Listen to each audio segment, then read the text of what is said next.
जय हिंद प्यारे साथियों, आज के इस क्लास में आप सभी लोगों का स्वागत है। तो आज हम स्टार्ट कर रहे हैं लुसेंट बुक का क्लास थर्ड। आप लोग अगर पिछले क्लास 1 और क्लास 2 नहीं देखे होंगे तो आप लोग जाके वो क्लास देख लीजिएगा, ताकि ये जो हम लोगों ने लुसेंट का एक सीरीज शुरू किया है वो बढ़िया से आप लोग को समझ में आ सके। तो आज हम क्लास थर्ड यानी कि लुसेंट बुक का जो इतिहास का पोर्शन शुरू किए हैं उसमें क्लास थर्ड शुरू करने वाले हैं, जिसमें हम लास्ट जो टॉपिक कवर कर रहे थे वो वैदिक सभ्यता के बारे में थी। वैदिक सभ्यता क्या थी? तो जो आर्य लगभग 1520 बीसी यानी कि ईसा पूर्व भारत में आए, भारत के पंजाब वाले क्षेत्र में आके बसे, अफगानिस्तान वाले क्षेत्र में आके बसे, तो उन्होंने एक सभ्यता विकसित की। उसी सभ्यता को वैदिक सभ्यता कहा गया। हालांकि ये अध्ययन के हिसाब से दो भागों में डिवाइड करके अध्ययन किया जाता है। एक होता है ऋग्वैदिक काल और एक उत्तर वैदिक काल। तो उसमें उससे संबंधित जो भी इंपॉर्टेंट क्वेश्चन बनते हैं वो हम लोग ऑलरेडी कवर करते चले आ रहे हैं। उसी क्रम में जहां से हम लोग छोड़ के गए थे ये सब कवर हो गया था यहाँ तक, और इसके बाद से हम लोग को इस टॉपिक में कवर करना था। तो चलिए हम लोग देखते हैं। ऋग्वैदिक में उल्लेखित सभी नदियों में सरस्वती सबसे महत्वपूर्ण तथा पवित्र नदी मानी जाती थी। ऋग्वैदिक, हालांकि जो आर्यों की जो सभ्यता थी वो ऋग्वैदिक काल से रिलेटेड थी, यानी कि 1500 ईसा पूर्व से लेके 1000 ईसा पूर्व जो काल माना जाता है वो ऋग्वैदिक काल माना जाता है। ठीक है, तो उसमें जो ऋग्वेद में खास करके जो जिक्र की गई है नदियों में, उसमें सबसे महत्वपूर्ण नदी सरस्वती को बताया गया है। उसमें गंगा का 1 बार जिक्र है, यमुना का 3 बार जिक्र है और सिंधु का सर्वाधिक बार जिक्र है। ये क्वेश्चन बनता है, सीधे तौर पे आपके एग्जाम में देखने को मिलता है। और उसी से लुसेंट के बुक में आपका जो कटिंग रहता है उसमें जो दिया गया है ऋग्वैदिक कालीन नदियां, जो ऋग्वैदिक कालीन नदियां हुआ करती थी। ठीक है, जब खास करके 1500 बीसी के आसपास थी, 15 यानी कि 500 बीसी, 1500 ईसा पूर्व से लेके 500 ईसा पूर्व के बीच की जो नदियां थी खास करके, और उनका जो नाम था उसके बारे में यहाँ दिया गया है। तो उस समय नदियों का कुछ और नाम हुआ करता था और वर्तमान में उसी का नाम बदल गया है। जैसे प्राचीन काल में क्रूभ नदी हुआ करता था, उसका वर्तमान नाम खुर्रम हो गया। उस समय एक कुंभा नदी हुआ करता था, उसका वर्तमान नाम क्या हो जाता है? काबुल हो जाता है। बितस्ता, जो पहले बितस्ता हुआ करता था, आज के डेट में उसका नाम झेलम नदी है और यही इंपॉर्टेंट हो जाता है। बितस्ता को ही झेलम कहा जाता है। आस्कनी, जो आज के डेट में चिनाव नाम है। आप जम्मू कश्मीर के 5 नदियों के बारे में, 5 से 6 नदियों के बारे में पढ़िएगा ना, ये सारा नदी वहां पे देखने को मिल जाएगा। तो जो झेलम आज के डेट में है वो पहले बितस्ता कहा जाता था। चिनाव आज के डेट में है वो पहले आस्किनी कहा जाता था। जो रावी है वो परुसरी कहा जाता था। सतलज सतुद्री कहा जाता था। और ब्यास जो नदी है उसको पहले विपाशा कहा जाता था। किसमें कहा जाता था? तो ऋग्वेद में। जो ऋग्वेद था, ऋग्वैदिक नदियां हैं ये सब। ठीक है, उसमें यही नाम से पुकारा जाता था। जो आज के डेट में गंडक नदी, जो बिहार में भी बहती है, यूपी से घुस के बिहार में आती है, उसको पहले सदानीरा के नाम से जाना जाता था। जो आज के डेट में घग्गर है उसको दृशद्वती के नाम से जाना जाता था। और ये गोमल जो नदी है उसको गोमती आज भी उसका नाम, हालांकि गोमतीय के नाम से बहुत लोग जानते हैं, लेकिन उसका आधुनिक नाम जो है वो गोमल है। वैसे ही स्वात नदी का सुवस्तु। इसमें भी इंपॉर्टेंट कौन हो जाता है? तो झेलम हो जाता है, चिनाव हो जाता है और सतलज हो जाता है, गंडक हो जाता है और घग्गर। खास करके यही झेलम और चिनाव यही ज्यादा पूछते हैं। ठीक है, यही आपके एग्जाम में बनते हैं। तो इसका नाम याद रख लीजिएगा, प्राचीन नाम क्या था और वर्तमान नाम क्या है। वैसे ही ऋग्वैदिक जो देवता हुआ करते थे उनका क्या चीजों से संबंध था। जैसे इंद्र ऋग्वेद में इंद्र को क्या माना जाता था? तो यहाँ पे दिया है युद्ध का नेता या वर्षा का देवता माना जाता था, आज भी वही माना जाता है उनको। और अग्नि को क्या माना जाता था? तो देवता एवं मनुष्य के बीच जो मध्यस्थता करने का कार्य करते थे वो अग्नि करते थे। ओके, वैसे ही वरुण थे, वह पृथ्वी एवं सूर्य के निर्माता माने जाते थे। और समुद्र का देवता विश्व के नियामक व शासक माने जाते थे, सत्य का प्रतीक माने जाते थे। ऋतु परिवर्तन व दिन रात का कर्ता माने जाते थे। कौन? तो वरुण। इसमें इंद्र और अग्नि सबसे महत्वपूर्ण हो जाता है। आकाश का जो देवता हुआ करते थे सबसे प्राचीन वो घौ। ठीक है, वनस्पति जो देवता हुआ करते थे वो सोम हुआ करते थे। प्रगति एवं उत्थान के देवता जो हुआ करते थे उषा हुआ करते थे। उषा, वैसे भी सुबह को उषा कहा जाता है। विपत्तियों को हरने वाले जो देवता हुआ करते थे वो अश्विन हुआ करते थे। पशुओं का देवता पूषण, और वैसे ही विश्व के संरक्षण एवं पालनहारता को क्या कहा जाता था, तो विष्णु कहा जाता था। वैसे ही आंधी तूफान के देवता को मरुत कहा जाता था। ये किस में, तो ऋग्वैदिक काल में। ठीक है, आगे हम लोग देख लेते हैं। तो देखिएगा, जो उत्तर वैदिक काल में राजा के राज्याभिषेक हुआ करता था, उस समय राजसूग यज्ञ का अनुष्ठान किया जाता था। जैसे आप प्रभु श्री रामचंद्र का जो राज्याभिषेक होने वाला था, तो उस समय राजसूग यज्ञ के बारे में आप लोग सुने होंगे, वैसे ही किया जाता था उस समय। उत्तर वैदिक काल में हल को सीरा कहा जाता था और हल रेखा को सीता कहा जाता था। ओके, सांख्य दर्शन भारत में सभी दर्शनों में सबसे प्राचीन दर्शन है। जितने भी दर्शन शास्त्र है उसमें सांख्य दर्शन सबसे प्राचीन माना जाता है। इसके अनुसार मूल तत्व 25 हैं, लेकिन वर्तमान में आप सुनिएगा कि मूल तत्व तो 4 या 5 ही हैं, जैसे पृथ्वी, अग्नि, आकाश और वायु, ये करके 5 तत्व हैं। लेकिन इसमें जो सांख्य दर्शन में बताया गया है ना, वो मूल तत्वों की संख्या 25 बताया गया, जिसमें प्रकृति पहला तत्व होता है। प्रकृति पहला तत्व होता है। और ये सबसे इंपॉर्टेंट क्वेश्चन यहाँ है, जो कई बार एग्जाम में आपके बन चुका है।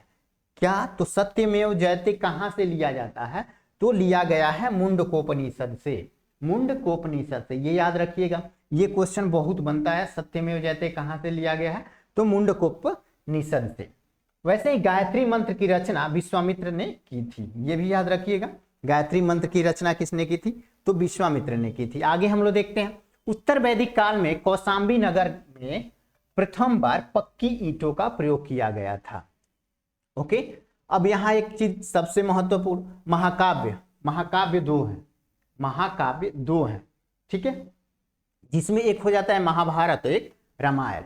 उसमें भी महाभारत का नाम महाभारत का जो पुराना नाम हुआ करता था, वो हुआ करता था जय संहिता। यह विश्व का सबसे बड़ा महाकाव्य है। कौन सा, तो महाभारत विश्व का सबसे बड़ा महाकाव्य है। और इसका एक अन्य नाम क्या है, जय संहिता, ये याद रखना है।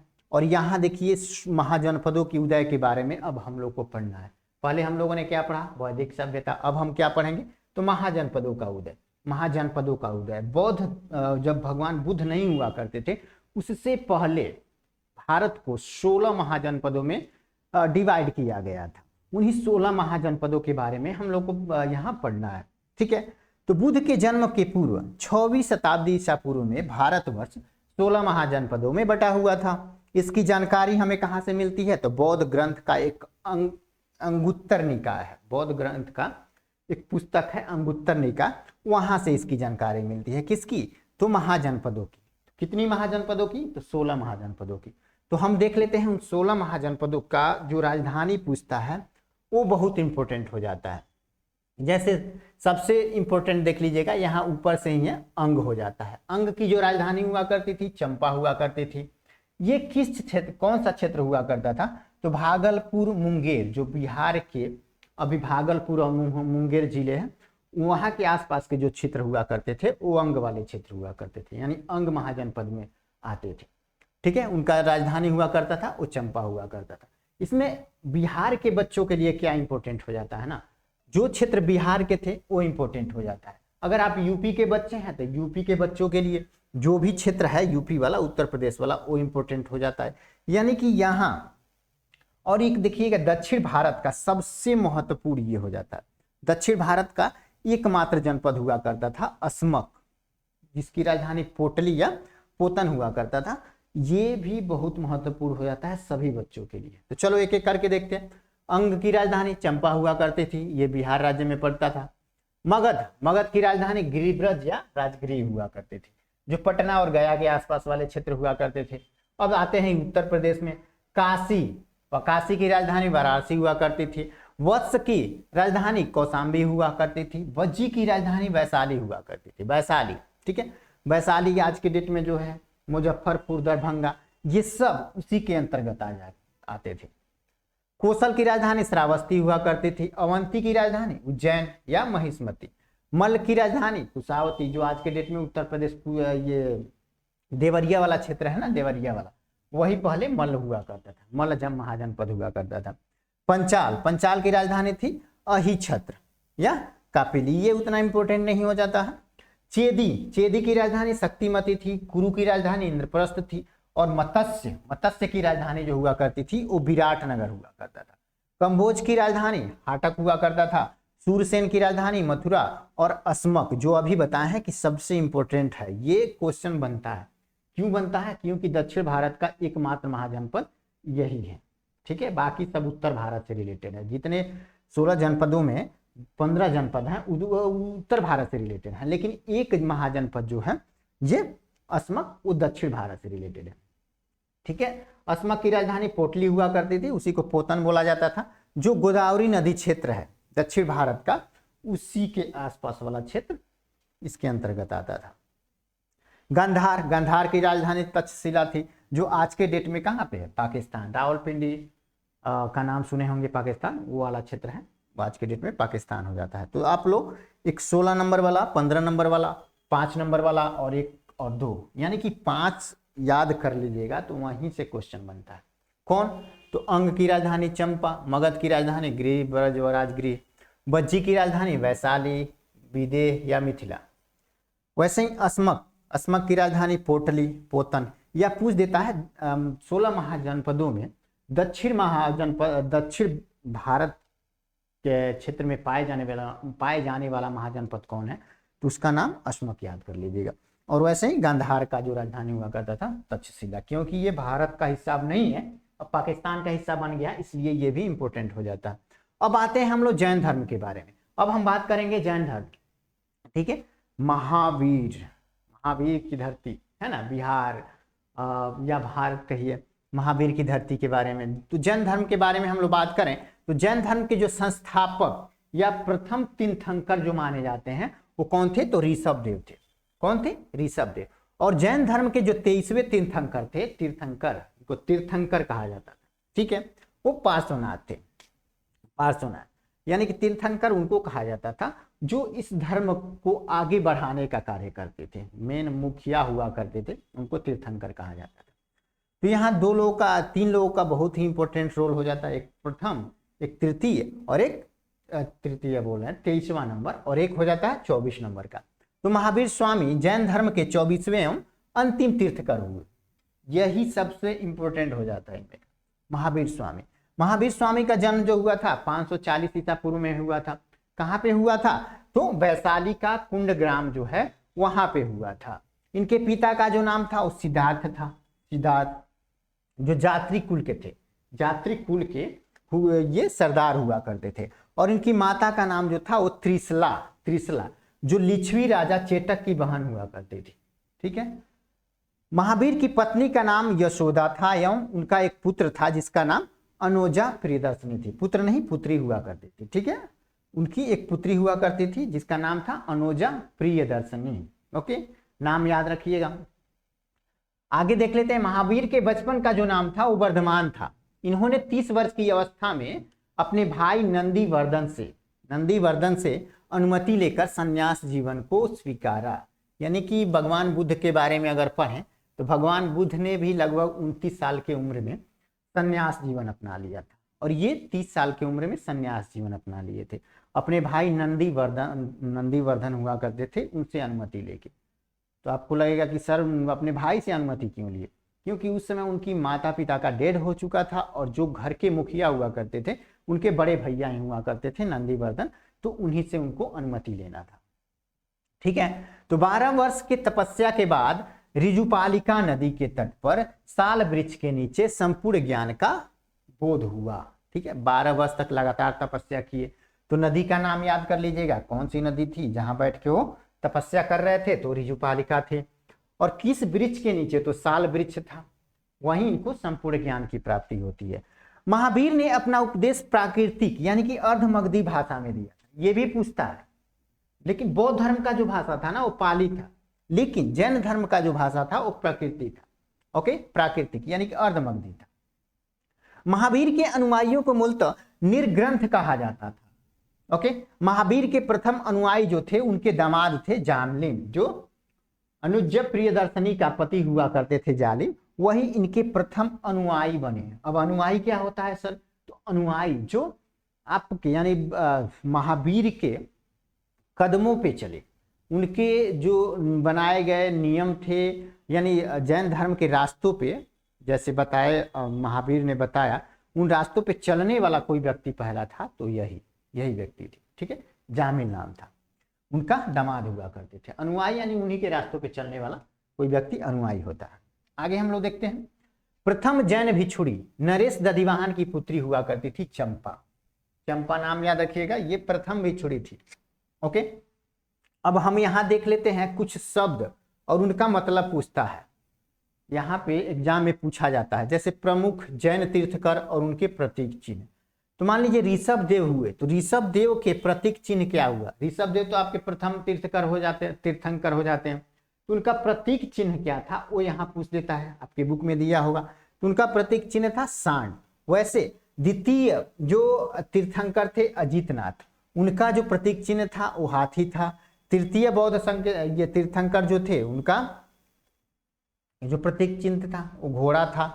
सप्तम संपार्श्व, जिनका नाम संपार्श्व था, उनका प्रतीक चिन्ह स्वास्तिक था।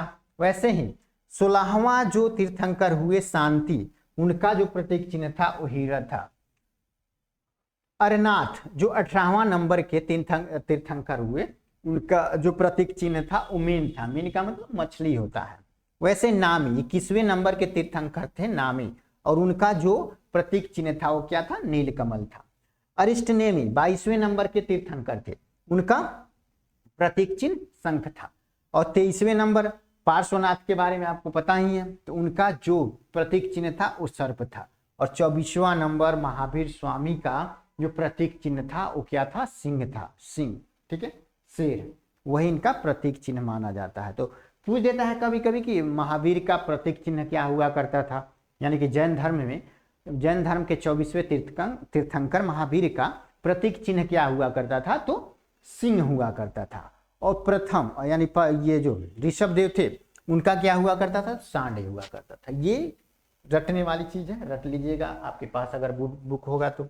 हम लोग नया एडिशन वाला बुक कवर कर रहे हैं। ठीक है, यहाँ देख लीजिएगा, यही बुक है, नया एडिशन वाला लुसेंट का, जो लगभग 461 पेज का है टोटल बुक। ये 461 पेज का है, 2024 यानी लास्ट वाला एडिशन है। इसके बाद से कोई नया बुक नहीं आया है आपके मार्केट में। ठीक है, तो यही बुक हम लोग, इसमें का जो भी इंपॉर्टेंट क्वेश्चन है वो कर रहे हैं यहाँ पे। ओके, अगर आपके पास बुक नहीं होगा तो बुक ले लीजिएगा, ताकि बढ़िया से अगर पढ़िएगा तो आपके लिए तो फायदेमंद होगा ही। आज के डेट में आप देखिएगा ना, बच्चे इसी पे भिड़े हुए हैं, बहुत ही मेहनत कर रहे हैं इस पर, खास करके बिहार पुलिस के लिए, बिहार एसएससी के लिए, जो भी बिहार में एग्जाम आया हुआ है, वर्तमान में फॉर्म आए हुए हैं, उसके लिए ये बहुत इंपॉर्टेंट हो जाता है। तो आगे हम लोग देख लेते हैं, लगभग 300 ईसा पूर्व में क्या होता है। हम लोग किसके बारे में पढ़ रहे थे? तो जैन धर्म के बारे में। जैन धर्म में हमने क्या पढ़ा? तो जो प्रमुख तीर्थंकर हुआ करते थे, यानी 1 से लेकर 24वें तक, उनका कोई ना कोई प्रतीक चिन्ह हुआ करता था। उसमें कुछ तीर्थंकर के जो इंपोर्टेंट हो जाता है एग्जाम के पॉइंट ऑफ व्यू से, उनका प्रतीक चिन्ह दिया हुआ है, तो वो याद करने वाला है, तो याद कर लीजिएगा। अब देखते हैं, लगभग 300 ईसा पूर्व में, लगभग 300 ईसा पूर्व में मगध में 12 वर्षों का भीषण अकाल पड़ता है। मगध, समझे, मगध में 12 वर्षों का भीषण अकाल पड़ता है, जिसके कारण भद्रबाहु अपने शिष्यों सहित कर्नाटक चले जाते हैं। उस समय जो अगुवाई कर रहे थे जैन धर्म का, वो भद्रबाहु और स्थूलबाहु। लेकिन जब भीषण अकाल पड़ता है 300 ईसा पूर्व में, तो भद्रबाहु अपने शिष्यों को लेके कहाँ चले जाते हैं? दक्षिण भारत में चले जाते हैं, कर्नाटक। ठीक है, किंतु कुछ अनुयायी स्थूलभद्र के साथ मगध में ही रुक जाते हैं। और भद्रबाहु जब वापस लौटते हैं, तो उनके लौटने के बाद मगध के जो साधु थे, जो जैन साधु पहले थे, उनसे गहरा मतभेद हो गया। उसके परिणाम स्वरूप जैन धर्म 2 संप्रदायों में बढ़ जाता है। तो 2 संप्रदायों में कब बढ़ता है? जब स्थूलभद्र और बाहुभद्र में एक तरह से उनके मतलब दोनों के जो साधु थे, दोनों के अनुयायी थे, उनके बीच मतभेद हो जाता है। उसके बाद अब देखते हैं, 2 संप्रदाय में बढ़ जाता है। तो 2 संप्रदाय कौन कौन से थे? एक श्वेतांबर था, एक दिगंबर था। श्वेतांबर कौन था? तो स्थूलभद्र के शिष्य थे। जो स्थूलभद्र थे उनके शिष्य थे वो श्वेतांबर थे। ये श्वेत वस्त्र धारण करते थे, जैसे महात्मा गांधी वस्त्र धारण करते थे। ठीक है, लेकिन जो दिगंबर थे वो भद्रबाहु के शिष्य थे, वो कोई भी वस्त्र धारण नहीं करते थे, वे नंगे रहना पसंद करते थे। और खासकर के इसमें स्त्रियां नहीं थी, केवल पुरुष थे। ठीक है, आगे हम लोग देखते हैं, यहां देख लीजिएगा दिगंबर और श्वेतांबर, इनमें क्या क्या भिन्नताएं थी उसके बारे में दिया हुआ है, लेकिन ये एग्जाम में नहीं पूछता है, इसलिए हम इसके बारे में ज्यादा जिक्र नहीं करेंगे। लेकिन यहाँ पे ये इंपॉर्टेंट पॉइंट क्या हो जाता है, जैन संगीतियों के बारे में। 2 जैन संगीति हुई है, उन 2 जैन संगीतियों के बारे में हम लोग देख लेते हैं। प्रथम जो जैन संगीति हुई थी वो 300 ईसा पूर्व में हुई थी। कहाँ पे हुई थी, तो पाटलिपुत्र में हुई थी। उस समय अध्यक्ष कौन थे उस जैन संगीति का, तो वो थे स्थूलभद्र। ठीक है, और दूसरा जो हुआ था वो 512 ईस्वी में हुआ था। ओके, उसका जो स्थल था वो गुजरात का वल्लभी था, गुजरात का वल्लभी था। उसका अध्यक्ष जो हुआ करते थे वो श्रवण हुआ करते थे। तो ये नहीं पूछता है, लेकिन प्रथम बौद्ध संगति कब हुई थी, द्वितीय बौद्ध संगति कब हुई थी, ये इंपोर्टेंट हो जाता है, और कहाँ हुई थी स्थल, ये इंपोर्टेंट हो जाता है। ये आप लोग अपने हिसाब से याद कर लीजिएगा, बहुत ही महत्वपूर्ण है। आगे हम लोग देखते हैं, यहाँ देखिए प्रथम बौद्ध संगति और ये द्वितीय बौद्ध संगति। प्रथम बौद्ध संगति 300 ईसा पूर्व में होता है और द्वितीय 512 ईस्वी में होता है। आगे हम लोग देखते हैं, यहाँ दिगंबर और श्वेतांबर का जो 2 संप्रदाय में बटा था जैन धर्म, तो उनमें क्या क्या भिन्नताएं थी उसके बारे में दिया हुआ था। थोड़ा सा जिक्र कर लेते हैं अगर टॉपिक में है तो। ये 5 निग्रहों का पालन करते थे, जिसमें सत्य था, अहिंसा था, अस्तेय था, अपरिग्रह था एवं ब्रह्मचर्य था। लेकिन जो श्वेतांबर वो 4 ही निग्रह का पालन करते थे। ओके, जिसमें सत्य, अहिंसा, अस्तेय और अपरिग्रह था। वहां एक ब्रह्मचर्य ऐड कर दिया गया।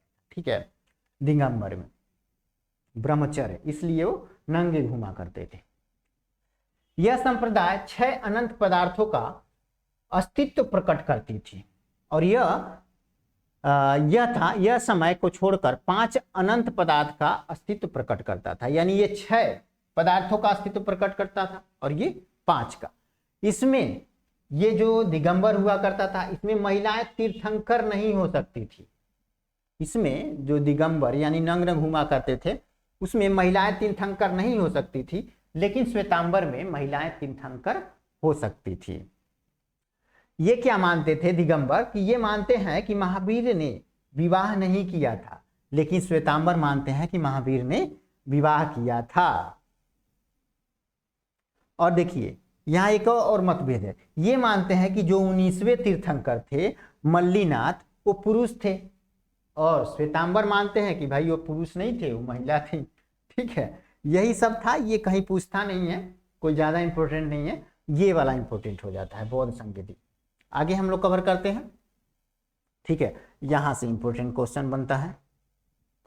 यहां देखिएगा, जैन धर्म का त्रिरत्न कौन कौन से हैं, तो जैन धर्म के त्रिरत्न में आ जाते हैं सम्यक दर्शन, सम्यक ज्ञान और सम्यक आचरण।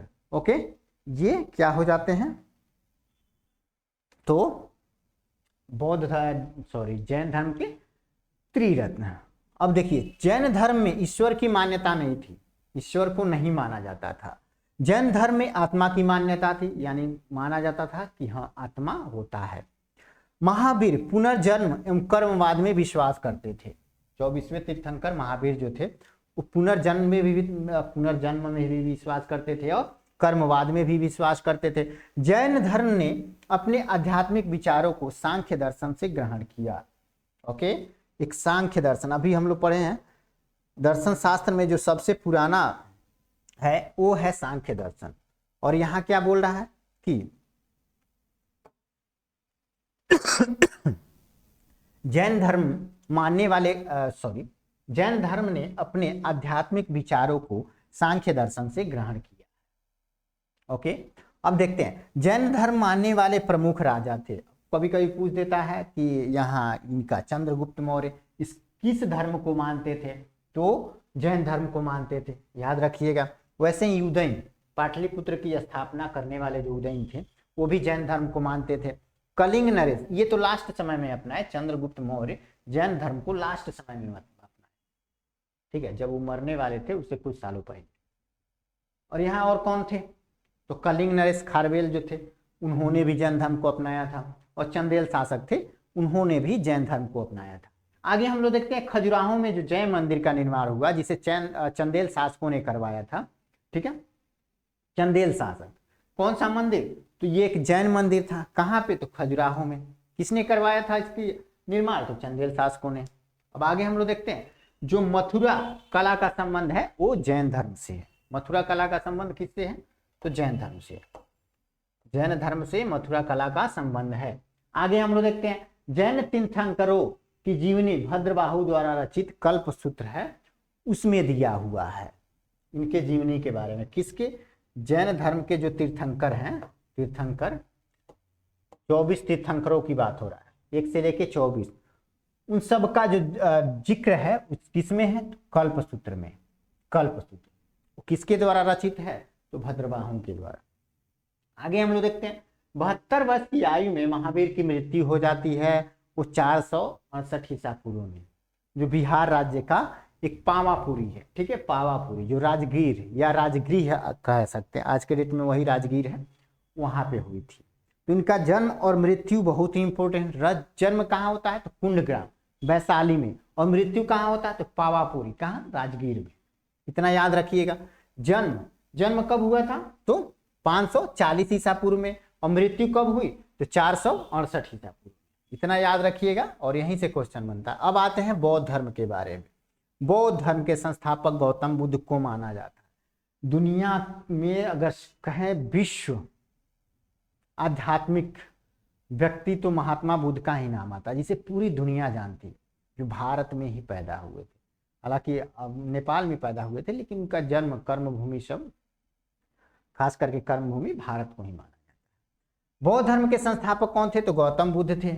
इन्हें एशिया का ज्योतिपुंज, लाइट ऑफ एशिया कहा जाता था। ठीक है, अब देखो इनके जन्म का कोई जन्म मरण गृह त्याग इस सब का प्रतीक चिन्ह है, प्रतीक वो भी पूछता है। तो यहाँ पे दिया हुआ है, जैसे क्या दिया है? बुद्ध के जीवन से संबंधित बौद्ध धर्म के प्रतीक। तो देखो उनके जन्म का प्रतीक क्या माना जाता है? तो कमल और सांड माना जाता है। वैसे ही गृह त्याग, जब वो घर छोड़ के गए तो उसका प्रतीक क्या माना जाता है? तो घोड़ा माना जाता है। उनको ज्ञान जो प्राप्त हुआ पीपल के नीचे, पीपल वृक्ष, बोधि वृक्ष के नीचे, तो इसीलिए ज्ञान का जो प्रतीक माना जाता है वो बोधि वृक्ष माना जाता है, खास करके पीपल का। प्रथम उपदेश को चक्र माना जाता है। प्रथम उपदेश जो दिए उसमें धर्म चक्र परिवर्तन उसको कहा गया, इसीलिए उसको चक्र माना जाता है। और उस प्रथम उपदेश को चक्र, वैसे ही निर्वाण की जो प्राप्ति हुई उसे पद चिन्ह प्रतीक माना जाता है। मृत्यु को स्तूप प्रतीक है। उनके मृत्यु का जो प्रतीक है वो है स्तूप। स्तूप बनाया गया कहीं ना कहीं देखे होंगे बना हुआ, उनके मृत्यु का ही प्रतीक है। आगे हम लोग देखते हैं, आगे देख लेते हैं। गौतम बुद्ध का जो जन्म हुआ था ना वो 563 ईसा पूर्व में कपिलवस्तु के लुम्बिनी नामक स्थान पे हुआ था। और लुम्बिनी कहाँ है सर? तो नेपाल में है।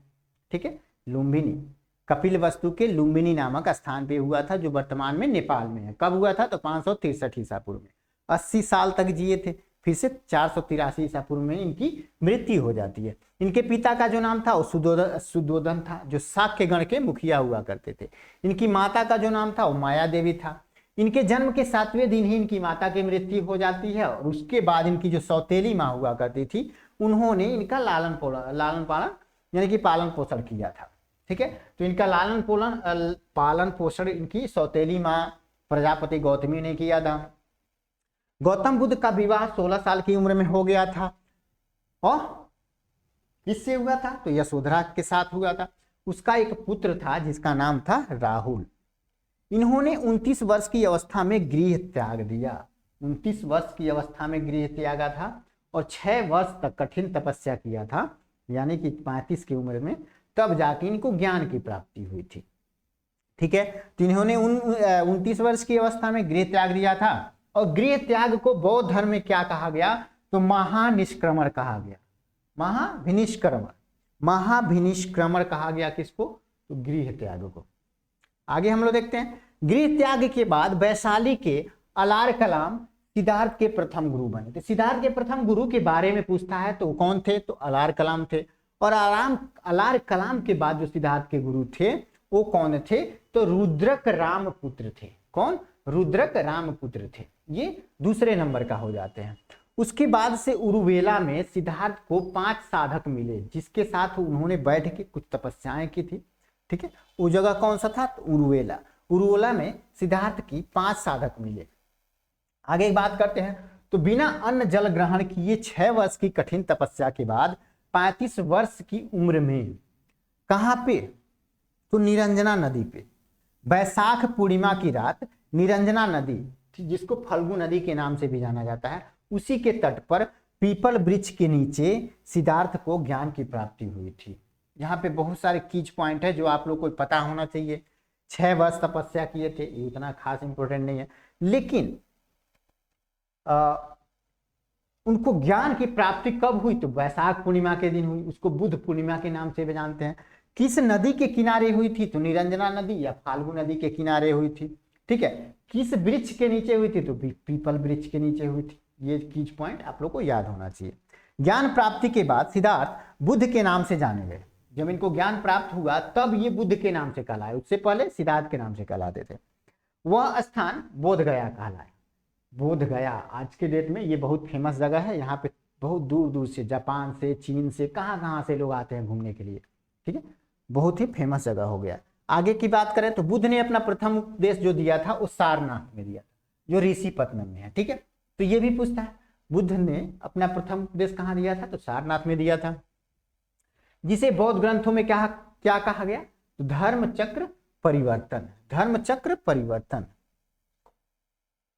यहां थोड़ा सा टाइप मिस्टेक है, धर्म चक्र प्रवर्तन, परिवर्तन। ठीक है, धर्म चक्र प्रवर्तन ये कहा गया।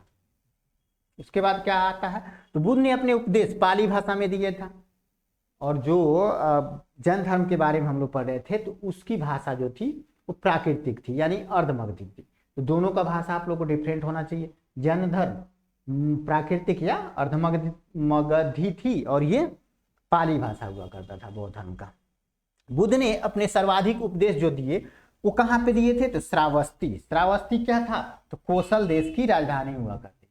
तो ये भी पूछता है, प्रथम उपदेश दिए थे सारनाथ में, और सर्वाधिक जो उपदेश दिए हैं वो श्रावस्ती में दिए हैं। ओके, इनके प्रमुख अनुयायी शासक थे, यानी अनुयायी जो इनके चरण कदमों पे चलते हुए बौद्ध धर्म को अपना लिया, वो कौन कौन से शासक थे, तो वो देख लेते हैं। तो एक बिंबिसार था, उसने भी बौद्ध धर्म को अपना लिया था। वैसे ही प्रसेनजीत थे, वो भी बौद्ध धर्म को अपना लिए थे।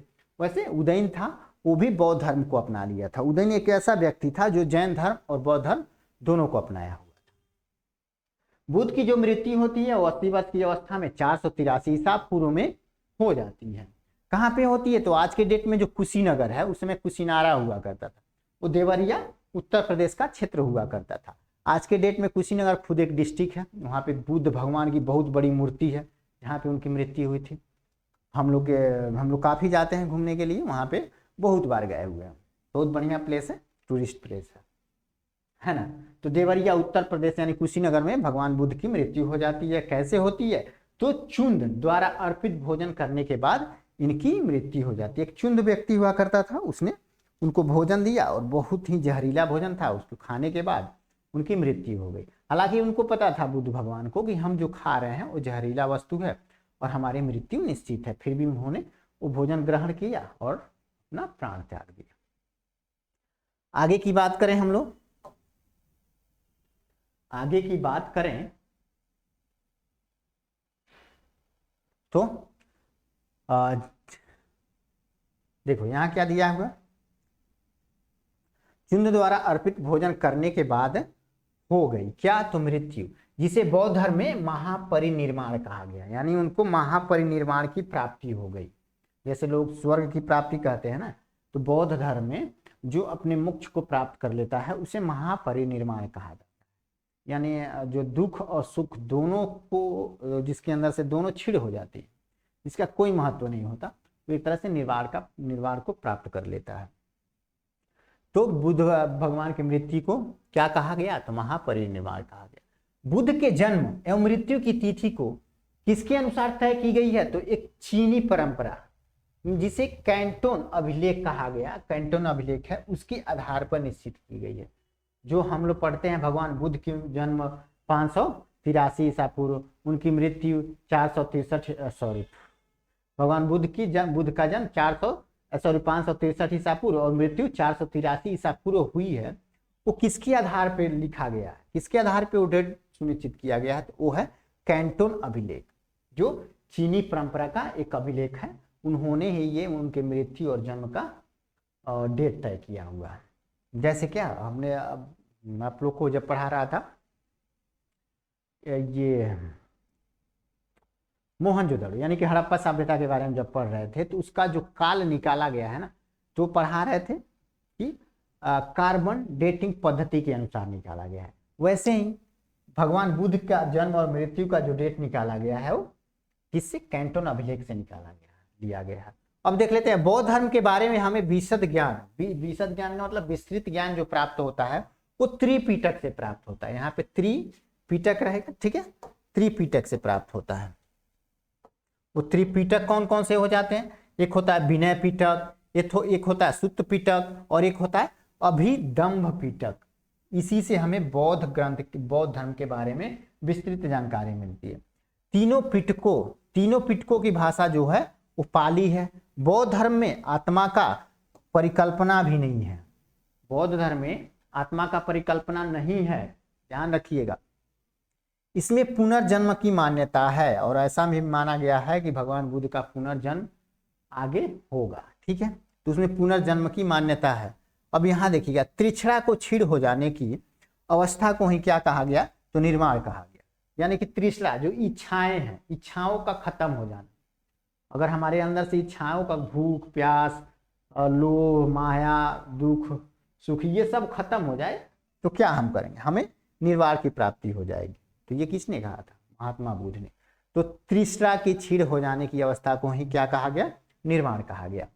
आगे की बात करें तो बुद्ध के अनुयायी दो भागों में विभाजित थे। बुद्ध के जो अनुयायी हुआ करते थे वो दो भागों में विभाजित थे। एक भिक्षुक कौन था? तो जो भगवान बुद्ध के साथ रहता था या आजीवन सन्यास बन गया था, साधु संत बन गया था और उसको भिक्षुक कहा जाता था। उपासक कौन हुआ करता था? तो जो कृषक जीवन, अपना व्यवसायिक या कृषक जीवन अपनाए हुए थे, वो कर ही रहे थे, साथ में भगवान बुद्ध के द्वारा जो उपदेश दिए गए थे उसका भी अनुसरण करते थे। यानी अपने पारिवारिक जीवन भी जी रहे हैं और बौद्ध धर्म को अपना भी लिए हैं। तो वो क्या था? वो उपासक हुआ करते थे। तो बौद्ध संघ में सम्मिलित होने के लिए न्यूनतम जो आयु सीमा थी वो 15 वर्ष थी। शुरुआती दौर में देखिएगा तो बौद्ध धर्म में महिलाओं को शामिल नहीं किया जाता था, लेकिन बाद में जाके महिलाओं को शामिल किया जाने लगा था। बौद्ध धर्म के त्रिरत्न क्या थे? तो बुद्ध धम्म और संघ हुआ करते थे। आप जैन धर्म में भी त्रिरत्न के बारे में पढ़े थे और यहाँ भी त्रिरत्न देखने को मिल रहा है, ठीक है। इसमें बुद्ध धम्म और संघ हुआ करते थे। अब हम देख लेते हैं बौद्ध सभाएं। अभी तक 4 बौद्ध सभाएं हुई हैं और यहीं से क्वेश्चन प्रोपर बनता है एग्जाम में। आपके एग्जाम में बिहार के एग्जाम हो, यूपी का एग्जाम हो या सेंट्रल गवर्नमेंट का एग्जाम हो, तो यहीं से क्वेश्चन ज्यादा बनता है। जैसे प्रथम बौद्ध संगति कहाँ हुई थी? तो राजगृह में हुई थी। यही पूछ देता है, प्रथम बौद्ध संगति कहाँ हुई थी या द्वितीय बौद्ध संगति कहाँ हुई थी? तो वैशाली में हुई थी। तृतीय बौद्ध संगति कहाँ हुई थी? तो पाटलिपुत्र में हुआ था। और चौथा बौद्ध संगति कहाँ हुआ था? तो ये कुंडलवन में हुआ था, जो जम्मू कश्मीर का हिस्सा है, ठीक है, वहां पे हुआ था। प्रथम बौद्ध संगति कब हुआ था? तो 483 ईसा पूर्व में। कहाँ पे? तो राजगृह में। अध्यक्ष कौन हुआ करते थे? तो महाकश्यप हुआ करते थे। और उस समय किस राजा का शासनकाल हुआ करता था? तो अजातशत्रु का हुआ करता था। तो देखो इसका सूत्र कुछ है, वैसे याद कर सकते हो। प्रथम बौद्ध संगति का घर का महाशत्रु है, घर यानी राजगृह, गृह घर को कहा जाता है। महाशत्रु, महाकश्यप, शत्रु से अजातशत्रु, ठीक है। द्वितीय बौद्ध संगति 383 ईसा पूर्व में हुआ था, ठीक है, यानी 483 से 100 साल बाद, यानी 383 ईसा पूर्व में वैशाली में हुआ था। इसके अध्यक्ष जो थे वो सबाकामी थे। उस समय शासन काल जो हुआ करता था वो काला शोक का हुआ तृतीय बौद्ध संगति 250 ईसा पूर्व में हुआ था। वो कहाँ हुआ था? तो पाटलिपुत्र में, पाटलिपुत्र में। ठीक है, उस समय अध्यक्ष कौन थे? तो मोगलीपुत्र तीस थे। उस समय शासक कौन था? तो राजा, शासक जो राजा हुआ करता था उस काल में, वो हुआ करता था अशोक। चतुर्थ बौद्ध संगति कहाँ हुआ था? सॉरी, कब हुआ था? तो 98 ईस्वी में, ईसा पूर्व में नहीं, ईस्वी में। कहाँ पे? तो कुंडलवन, कश्मीर। उस समय अध्यक्ष कौन थे? तो वसुमित्र यानी कि अश्वघोष थे, दोनों लोग थे। उस समय जो राजा हुआ करता था वो कनिष्क हुआ करता था। इन चार राजाओं का नाम याद रखिएगा, किस जगह हुआ था वो याद रहना है, किस डेट में हुआ था। ठीक है, और सभा का क्रम ये जरूरी नहीं होता। अध्यक्ष कौन हुआ करते थे ये कहीं बाई चांस कहीं कहीं पूछ देता है, लेकिन ज्यादा नहीं पूछता, ज्यादा इसका स्थान पूछता है। ठीक है, स्थान। और उस समय शासक कौन हुआ करता था वो पूछता है, ये इंपॉर्टेंट हो जाता है। बाकी उतना खास नहीं है, लेकिन फिर भी अगर आप गवर्नमेंट जॉब की तैयारी कर रहे हैं तो ये तो रटा रटाया होना चाहिए आपके दिमाग में। आगे की बात करें तो चतुर्थ बौद्ध संगति के बाद क्या होता है? तो बौद्ध धर्म दो हिस्सों में बढ़ जाता है, एक होता है हीनयान और एक होता है महायान। चार संगति हुई। उस समय बौद्ध धर्म का एक ही रूप हुआ करता था, एक ही संप्रदाय हुआ करता, लेकिन चौथा बौद्ध संगति के बाद बौद्ध धर्म दो हिस्सों में बट गया, एक हीनयान और एक महायान। अब यहाँ देखो, कुछ बौद्ध धर्म से हमारे यहाँ आज भी प्रचलित प्रथाएं हैं, वो देख लेते हैं। क्या है? तो जो धार्मिक जुलूस निकाला जाता है ना, देश में हमारे बहुत सारे धार्मिक जुलूस निकाला जाता है, तो धार्मिक जुलूस का जो प्रारंभ सबसे पहले हुआ था ना, वो बौद्ध धर्म से ही प्रारंभ हुआ था, ऐसा माना जाता है। आज के डेट में देखते हो भारत में बजरंग दल या नवमी के दिन या कभी कभी जुलूस निकलता है बहुत भयंकर तरीके से, शानदार तरीके से, भव्य तरीके से। उस समय ये जो शुरुआत हुई थी बौद्ध धर्म से ही शुरुआत हुई, वहीं से माना गया। ओके, बौद्धों का सबसे पवित्र त्योहार जो होता है वो होता है बैसाख पूर्णिमा। बैसाख पूर्णिमा, उसको बुद्ध पूर्णिमा के नाम से भी जानते हैं। अब देखो, बुद्ध के अनुसार अष्टांगिक मार्गों को पालन करने के उपरांत मनुष्य की भौतिक तृष्णा नष्ट हो जाती है। अष्टांगिक मार्ग, भगवान बुद्ध ने अष्टांगिक मार्ग दिया था। ठीक है, सत्य, अहिंसा, चोरी न करना, ऐसे ऐसे करके 8 मार्ग अपनाए थे। अगर आप इन 8 मार्गों पे चलते हैं तो आपके अंदर की जो क्या है भव तृष्णा है वो खत्म हो जाएगी। अब भव तृष्णा खत्म हो जाएगी तो आपको निर्वाण की प्राप्ति हो जाएगी। ओके, निर्वाण की प्राप्ति हो जाता है। अनिश्वरवाद के संबंध में बौद्ध धर्म एवं जैन धर्म में समानता है, यानी कि ये दोनों, बौद्ध धर्म और जैन धर्म दोनों ईश्वर को नहीं मानता है, यही समानता है इन दोनों में। कभी कभी पूछ देता है कि बौद्ध धर्म और जैन धर्म में क्या समानता है, तो दोनों में अनिश्वरवाद ही समानता है, दोनों भगवान को नहीं मानते थे। ओके, आगे की बात करें हम लोग, आगे की बात करें तो अब देख लो यहाँ पे जो अष्टांगिक मार्ग, यानी कि अष्टांगिक मार्ग जो अपनाते थे, इनको इन टोटल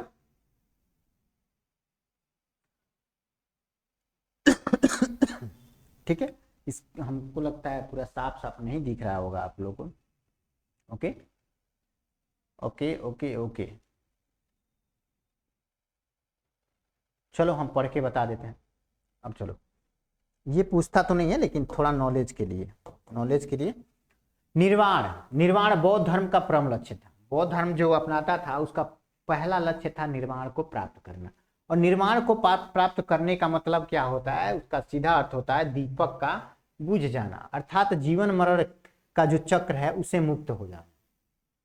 ठीक है, आज के डेट में कहते हैं ना कि अगर स्वर्ग को आप प्राप्त कर लीजिएगा तो आपका जो जीवन मरण का जो चक्र है वो समाप्त हो जाएगा।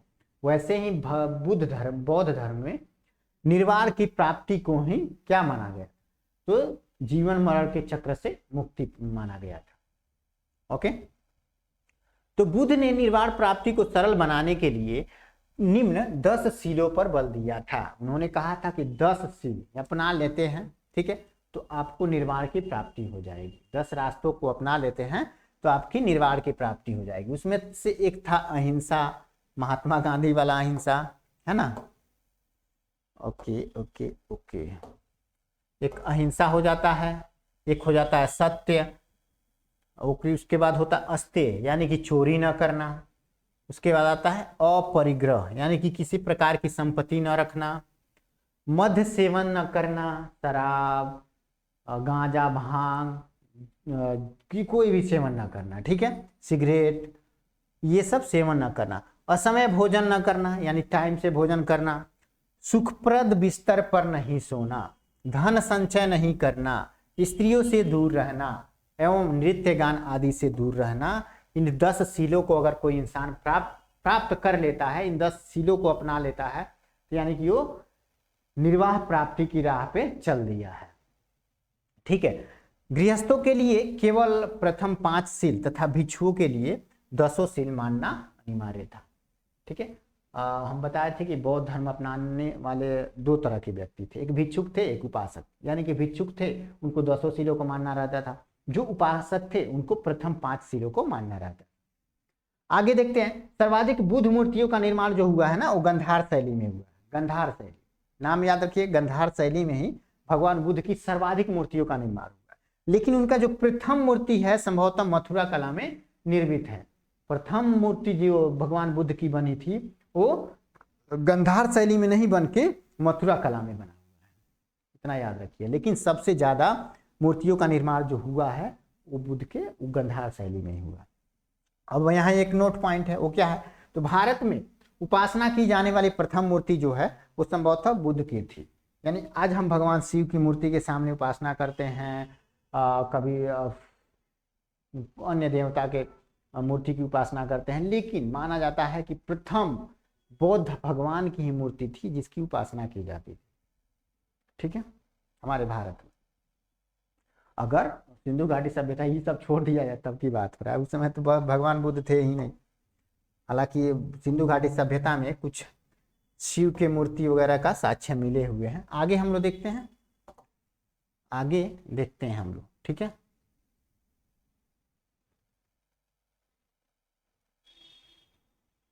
Okay okay okay,